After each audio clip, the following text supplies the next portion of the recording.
Jeg hedder Gitte. Jeg er formand for Chartsforeningen Danmark. Vi er en lille forening i et lille land, men vi ved, at vi har stor betydning for vores medlemmer.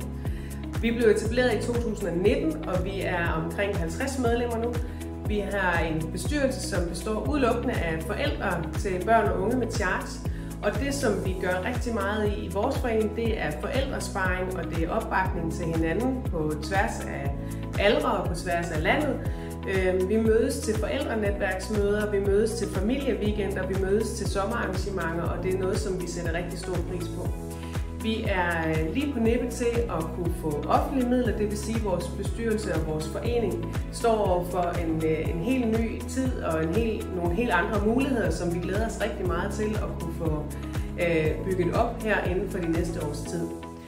Vi er rigtig glade for at kunne være en del af Charts Awareness-dagen, fordi budskabet om, at man ikke er alene, når man har charts, det ligger vores hjerte meget nært. Det er også det, som vi gør rigtig meget i at vise vores medlemmer, og det er derfor, vi synes, det er rigtig vigtigt at få flere medlemmer med.